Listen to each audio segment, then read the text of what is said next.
మహారాష్ట్రలో ఏ పార్టీ గెలిచే అవకాశాలు ఉన్నాయని ఒకసారి మనం గమనిస్తే ప్రధానంగా నరేంద్ర మోడీ నాయకత్వంలోని బీజేపీ పార్టీయే మరోసారి అక్కడ గెలిచేందుకు ప్రధానమైన అవకాశాలు ఉన్నాయి.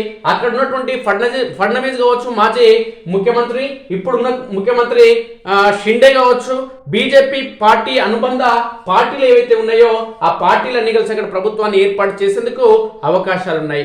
కర్ణాటక రాష్ట్రంలో ఇచ్చినటువంటి ఉచిత హామీలు కావచ్చు, తెలంగాణ రాష్ట్రంలో ఇచ్చినటువంటి ఉచిత హామీలు కాంగ్రెస్ నెరవేర్చని క్రమంలో ఇక్కడ కర్ణాటక రాష్ట్రంలో సంవత్సరం దరిదాపులో కావస్తుంది. వచ్చే నెలలో ఇంకా కర్ణాటక రాష్ట్రంలో సంవత్సరం దాటిపోయింది కాంగ్రెస్ పార్టీ. ఉచిత మహిళలకు ఉచిత బస్సు అంశానికి సంబంధించి ఇప్పటికే ఒక బీజేపీ పార్టీకి సంబంధించి కర్ణాటక రాష్ట్రానికి సంబంధించిన ఉప ముఖ్యమంత్రి వ్యాఖ్యలు చేయడం జరిగింది.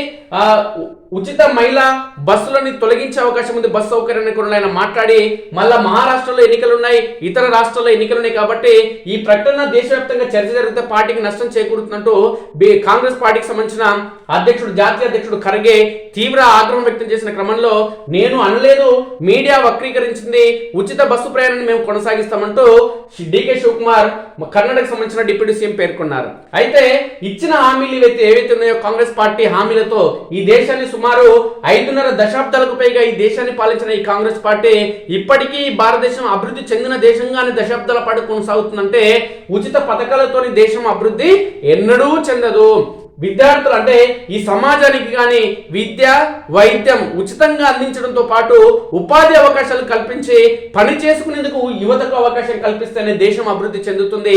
ప్రతి ఒక్క పౌరుడు వాడి శక్తి మేరకు పని చేసుకొని సంపాదించి డబ్బులు సంపాదించుకొని వాడి ఆరోగ్యం, కుటుంబ పరిరక్షణ కోసం పాటుపడడం జరుగుతుంది. కానీ ఈ రూపాయి కిలో బియ్యం, 500 సిలిండర్తోని ఈ దేశం ఎన్నటికీ బాగుపడదనేది సుస్పష్టం. కాబట్టి కాంగ్రెస్ పార్టీ ఉచిత హామీలను తెలంగాణ సమాజం ఈ రోజు కాంగ్రెస్ పార్టీని ఎందుకు గెలిపించిందంటే కేసీఆర్ చేసినటువంటి దమననీతి ఏదైతే ఉందో, కేసీఆర్ ఇచ్చినటువంటి హామీలు ఏవైతే ఉన్నాయో కేసీఆర్ మీద కోపంతో ఈ రోజు కాంగ్రెస్ పార్టీకి ఓటు వేయడం జరిగింది. బీజేపీ రాష్ట్ర అధ్యక్షుడు ఎప్పుడైతే కిషన్ రెడ్డి బాధ్యతలు చేపట్టడం జరిగిందో ఆ పార్టీ పని అయిపోయింది. ఇక టీఆర్ఎస్ పార్టీ తప్ప వేరే పార్టీకి ఓటేయాలని తెలంగాణ సమాజం నిర్ణయించుకుంది. అప్పుడు నిర్ణయించుకున్నప్పుడు తెలంగాణ సమాజానికి ప్రత్యామ్నాయంగా కనిపించింది కేవలం కాంగ్రెస్ పార్టీ కాబట్టి కాంగ్రెస్ పార్టీకి ఓటేసారు తప్ప ఈ కాంగ్రెస్ పార్టీ తెలంగాణ రాష్ట్రం ఏదో ఉద్ధరిస్తుంది మాత్రం కాదు. ఈ క్రమంలోనే దేశం నరేంద్ర మోడీ నాయకత్వంలో అద్భుతంగా అభివృద్ధి చెందుతుంది కాబట్టి ఖచ్చితంగా మహారాష్ట్రలో కూడా కాంగ్రెస్ పార్టీని ఓడించి ఖచ్చితంగా మోడీ ప్రభుత్వం, మోడీ నాయకత్వంలోని ఎన్డీఏ కూటమి ఖచ్చితంగా అధికారంలోకి వచ్చే మాత్రం అవకాశం ఉంది అనేది సుస్పష్టం. అసలు ఏం జరుగుతుందో ఒకసారి చూద్దాం. ఏ పార్టీకి గెలుపు అవకాశాలు, ఎందుకు మోడీ పార్టీకి, ఎందుకు బీజేపీకి అనుబంధ పార్టీకి ఎందుకు మెరుగైన అవకాశాలు ఉన్నాయో ఒకసారి మనం గమనిద్దాం. వైడి సేనల హోరాహోరీ, 2 కూటములు 6 ప్రాంతాల్లో మహారాష్ట్రలో సై అంటే సై, రాష్ట్ర చరిత్రలోనే సంక్లిష్ట ఎన్నికలు, 2 జాతీయ పార్టీలు, 4 ప్రాంతీయ పార్టీలు, పలు చిన్న పార్టీలు, భారీ సంఖ్యలో స్వతంత్రులు, రెబల్స్ వెరసి మహారాష్ట్ర చరిత్రలోనే అత్యంత సంకుల సమరానికి రంగం సిద్ధమైంది. కనీ విని ఎరుగనంత పోటాపోటీగా సాగుతున్న అసెంబ్లీ ఎన్నికల పోరు చివరి దశకు చేరుకుంది. ఇటీవల లోక్సభ ఎన్నికల్లో రాష్ట్రంలోని 6 ప్రాంతాలకు గాను ఏకంగా 4 విపక్ష మహావికాస్ అఘాడీ ఆధిపత్యమే సాగింది. అధికార మహాయుతి కూటమి కొంకణ్లో మాత్రమే కాస్త పరువు నిలుపుకుంది. అదే జోరును కొనసాగించాలని ఎంబీఏ మిగతా ప్రాంతాల్లోనూ పాగా వేయాలని మహాయుతి శాయశక్తులు ప్రయత్నిస్తున్నాయి. గత అసెంబ్లీ ఎన్నికల్లో బీజేపీ అనుబంధ కూటమి విజయం సాధించింది, ప్రభుత్వాన్ని ఏర్పాటు చేసింది. అయితే అక్కడ బీజేపీ పార్టీతో వచ్చిన విభేదాల క్రమంలో ఆయన కాంగ్రెస్ అంటే బీజేపీతో విడిపోయి కాంగ్రెస్ తో పొత్తు పెట్టుకుని ప్రభుత్వాన్ని ఏర్పాటు చేసే క్రమంలో షిండేను బీజేపీలో కలుపుకొని బీజేపీ ప్రభుత్వాన్ని ఏర్పాటు చేయడం జరిగింది. ఈ క్రమంలోనే బీజేపీ పార్టీ అనుబంధంగా గత ఎన్నికల్లో అధికారంలోకి వచ్చినప్పటికీ పార్లమెంట్ ఎన్నికల్లో మాత్రం మహారాష్ట్రలో బీజేపీకి చావు దెబ్బ పడింది. కాంగ్రెస్ అనుబంధ పార్టీలకు మెరుగైన సీట్లు వచ్చినాయి. అయితే దీన్ని దృష్టిలో ఉంచుకుని పార్లమెంట్ ఎన్నికల అయిపోయిన మరుసటి రోజు నుంచే, ఆ రిజల్ట్ వచ్చిన మరుసటి నుంచే బీజేపీ అనుబంధ పార్టీకి సంబంధించి క్రియాశీలకంగా పనిచేసింది. కాబట్టి ఇప్పుడు బీజేపీ కూటమి అనేది అత్యంత పటిష్టంగా మారింది. కాబట్టి ఈ అసెంబ్లీ ఎన్నికల్లో ఖచ్చితంగా బీజేపీకి మెరుగైన అవకాశాలు ఉన్నాయి అనడంలో ఎలాంటి సందేహం లేదు. పశ్చిమ మహారాష్ట్రను ఒకసారి చూస్తే షుగర్ బెల్ట్ గా పిలిచే ఈ ప్రాంతం అత్యధికంగా 70 అసెంబ్లీ స్థానాలకు నిలయం. గత అసెంబ్లీ ఎన్నికల్లో అవిభక్త ఎన్సీపీ ఏకంగా 27 స్థానాలు నెగ్గింది. బీజేపీకి 20, కాంగ్రెస్ కు 12, అవిభక్త శివసేనకు 5 స్థానాలు దక్కాయి. శివసేన ఎన్సీపీలో చీలిక అనంతరం జరిగిన ఇటీవలి లోక్సభ ఎన్నికల్లో ఈ ప్రాంతంలోని 10 లోక్సభ స్థానాల్లో ఎంవీఏ 5 నెక్కి స్వల్ప పైచేయి సాధించగా మహాయుతి 4తో సరిపెట్టుకుంది. మిగతా స్థానంలో నెగ్గిన స్వతంత్ర అభ్యర్థి కూడా కాంగ్రెస్ కు మద్దతు ప్రకటించారు. అసెంబ్లీ ఎన్నికల్లో కూడా లోక్సభ ఫలితాలే పునరావృతం కావచ్చని భావిస్తున్నారు. ఇక్కడ ఎన్సీపీ అజిత్ శరద్ పవార్ వర్గాలు ఏకంగా 20 స్థానాల్లో ముఖాముఖి తలపడుతుండడం విశేషం. లోక్సభ పోరులో పవార్ వర్గం ఏకంగా 3 స్థానాల్లో నెగ్గగా అజిత్ వర్గానికి 1 సీటు దక్కకపోవడం విశేషం. పవార్ల కంచుకోట బారామతి ఈ ప్రాంతంలోనే ఉంది. ఆ స్థానంపై పట్టు నిలుపుకునేందుకు శరద్ పవార్ సర్వశక్తులు ఓడుతున్నారు. పార్టీని చెలిచిన అజిత్ పవార్ ఇక్కడ బరిలో ఉండడంతో ఆయన్ను ఎలాగైనా ఓడించాలని కంకణం కట్టుకున్నారు. మేనలుడు యుగేంద్రను అజిత్ పై బరిలో దించారు. పశ్చిమ మహారాష్ట్రలో సహకార సంఘాల హవా నడుస్తుంటుంది. రైతు సమస్యలు ఈసారి ఇక్కడ ప్రధాన అంశాలుగా మారాయి. కొంకణ్ ప్రాంతం చూస్తే ఎంబీఏపై పాలక కూటమి స్పష్టమైన ఆధిక్యం ప్రదర్శించిన ఏకైక ప్రాంతం. లోక్సభ ఎన్నికల్లో ఇక్కడి 6 స్థానాల్లో మహాయుతి ఏకంగా 5 నెగ్గింది. దాన్ని నిలుపుకునేందుకు తీవ్రంగా ప్రయత్నిస్తుంది. ఇందులో భాగంగా కొంకణ్కు port, multi modal corridor, mega refinery తదితర భారీ ప్రాజెక్టులను ప్రకటించింది. దీంతో ఎంవీఏ కూటమి తన ప్రచారాన్ని ఈ ప్రాంతంలో శివాజీ విగ్రహం కూలిపోయిన ఘటన చుట్టే తిప్పుతూ లబ్ధి పొందే ప్రయత్నాల్లో పడింది. కొంకణ్ శివసేన చీఫ్ సీఎం ఏక్నాథ్ షిండే కంచుకోట. ఇక్కడి కోప్రి పాఖడి నుంచి ఆయన బరిలో దిగారు. షిండేపై ఆయన రాజకీయ గురువు ఆనంద్ దిగే మేనలుడు కేదార్ ప్రకాష్ ను ఉద్ధవ్ సేన పోటీకి దించింది.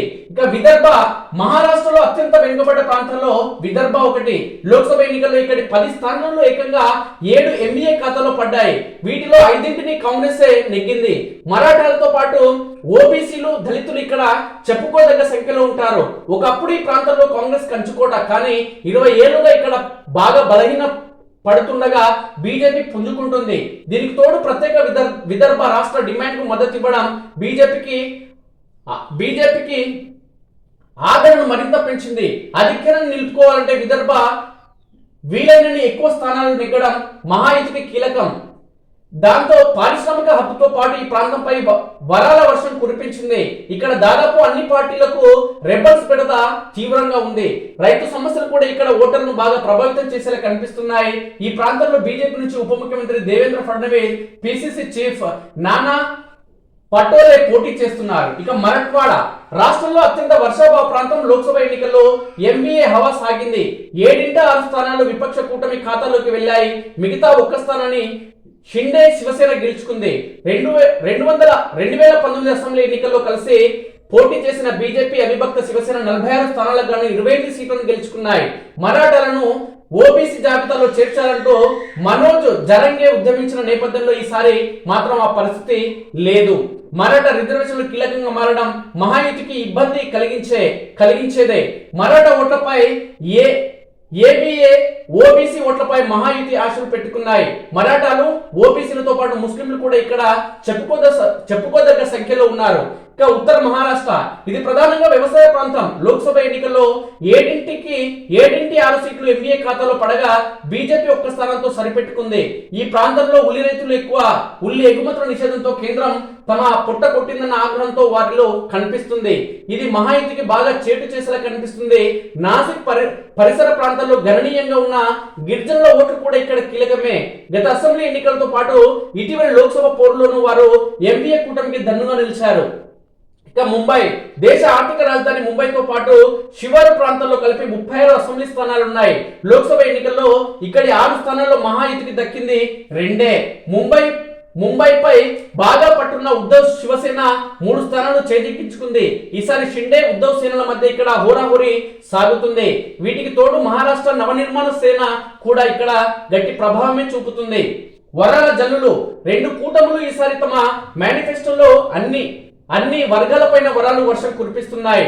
లడ్కీ బెహన్ యోజన మొత్తాన్ని 1500 నుంచి 2100 వరకు పెంచుతామని మహాయుతి ప్రకటించగా తామొస్తే ఏకంగా 3000 ఇస్తామని ఎంఈఏ పేర్కొంది. మహాయుతి రైతు రుణమాఫీ హామీకి పోటీగా తాము ఏకంగా 3 లక్షల దాకా రైతు రుణాలను మాఫీ చేస్తామని ప్రకటించింది. 25 లక్షల ఉద్యోగాలు కల్పిస్తామని మహాయుతి హామీ ఇస్తే నిరుద్యోగ యువతకు 4000 ఇస్తామని ఎంఈఏ చెప్పింది. ఇక ప్రాంతం అసెంబ్లీ స్థానాలు ఒకసారి మనం గమనిస్తే మొత్తం అసెంబ్లీ స్థానాలు 288. పశ్చిమ మహారాష్ట్రలో 70, విదర్భలో 62, మరాఠ్వాడలో 46, కొంకణ్లో 39, ముంబైలో 36, ఉత్తర మహారాష్ట్రలో 35 అసెంబ్లీ స్థానాలు ఉన్నాయి. ఎవరెన్ని చోట్ల పోటీ చేస్తున్నారో చూస్తే బీజేపీ 152 స్థానాల్లో పోటీ చేస్తుంది. శివసేన షిండే వర్గం 78 స్థానాల్లో, ఎన్సీపీ అజిత్ వర్గం 52 స్థానాల్లో, ఎంఏ వర్గానికి సంబంధించి కాంగ్రెస్ పార్టీ 102 స్థానాల్లో, శివసేన యుబిటి 96 స్థానాల్లో, ఎన్సీపీ ఎస్పీ 87 స్థానాల్లో పోటీ చేస్తుంది. పార్లమెంట్ ఎన్నికలప్పటి పరిస్థితి వేరు, ఇప్పుడున్న అసెంబ్లీ ఎన్నికల పరిస్థితి వేరు. ఇప్పుడున్న పరిస్థితుల్లో ఖచ్చితంగా బీజేపీ కూటమికి మెరుగైన సీట్లు వస్తాయి. ఎందుకంటే కర్ణాటక రాష్ట్రంలో, తెలంగాణ రాష్ట్రంలో కాంగ్రెస్ పార్టీ అధికారంలోకి వచ్చి ఇచ్చిన హామీలు ఏ మేరకు అమలు చేసిందన్న విషయం దేశవ్యాప్తంగా చర్చ నడుస్తున్న క్రమంలో మహారాష్ట్రలో కూడా కాంగ్రెస్ పార్టీ అధికారంలోకి వచ్చినా చేసేది ఏమీ లేదు. ఉచిత హామీలు అంటే అధికార పార్టీ ఏదైతే హామీలు ఇస్తుందో దానికి రెట్టింపుగా మేము హామీలు ఇస్తామని అధికార పార్టీ మేనిఫెస్టోను కాపీ కొట్టడం తప్ప అమలు చేయడం ఈ కాంగ్రెస్ కూటమికి సాధ్యం కాదని మహారాష్ట్ర ప్రజలు గమనించారు. కాబట్టి ఖచ్చితంగా అసెంబ్లీ ఎన్నికల్లో అక్కడ బీజేపీకి మెరుగైన అవకాశాలు ఉన్నాయి అనడంలో ఎలాంటి సందేహం లేదు.